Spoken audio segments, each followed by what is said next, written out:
মুখ্যমন্ত্রী মমতা বন্দ্যোপাধ্যায়ের বাড়ির সামনে দিয়ে বাম প্রার্থীদের মনোনয়ন এগিয়ে চলছে। 5 বাম প্রার্থী রয়েছেন।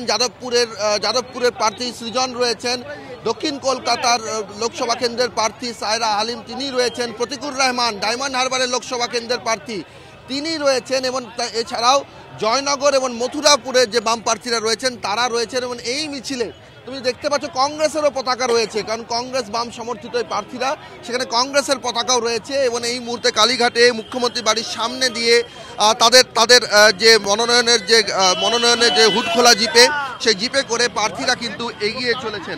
এখানে একটু সায়রা হালিমের সঙ্গে কথা বলবো। মুখ্যমন্ত্রীর বাড়ির সামনে দিয়ে আপনাদের মনোনয়ন এগিয়ে চলছে, কি বলবেন? এখানে এই জায়গা কোনো মমতা ব্যানার্জির পার্সোনাল সম্পত্তি তো নয়, এই তো জনগণের সম্পত্তি। এই লড়াই দেশের বাঁচাবার জন্য লড়াই। আর আমি অনেক আশাবাদী এই বছর মানুষের পালা বদল করবে, পরিবর্তন দেখতে চাই। We will see a big change this year. আপনাদের সপ্তম দফার ভোট, তৃতীয় দফার ভোট হয়েছে, কতটা আত্মবিশ্বাসী আপনারা? অনেক আশাবাদী। এখানে আপনি লোকতন্ত্র যা দেখেছেন, গণতন্ত্র আমাকে অনেক অনেক ভালোবাসে। আর আমি অনেক অনেক আশাবাদী এই সময়, এই বছর জয়যুক্ত হবে।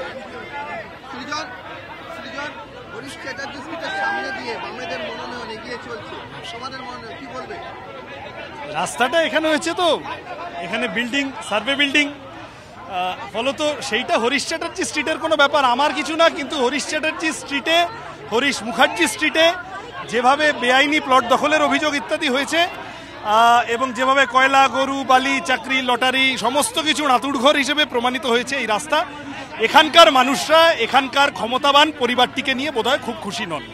অনেকটা সময় জুড়ে তোমার প্রচার হচ্ছে যাদবপুর নিয়ে, তুমি কতটা আশাবাদী? ভাঙড়ে তো হিংসারও ঘটনা ঘটছে, সংঘর্ষেরও ঘটনা ঘটছে ভাঙড়ে।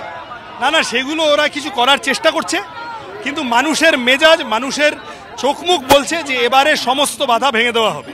আমি বলছি তোমরা কনফিডেন্ট থাকো। তৃণমূল বিজেপির বাইরে আরও বড় একটা তৃতীয় পরিসর পশ্চিমবঙ্গের রাজনীতিতে এই ভোটের পরে হবে। রাজনৈতিক ম্যাপ পাল্টে যাবে। আমরা আছি, পুলিশ প্রশাসনকে নিরপেক্ষ ভূমিকা পালন করতে হবে। আমরা we will ensure that. Election commission থাকবে, এবং তোমরা গণতন্ত্রের চতুর্থ স্তম্ভ, তোমাদের অনুরোধ করব ভোটের দিন সজাগ থেকো, মানুষকে ভোট দেওয়ানোর ব্যবস্থা করবই আমরা। ক্যামেরায় মৃন্ময় চক্রবর্তীর সঙ্গে সৌরভ দত্ত, টিভি9 বাংলা, কলকাতা।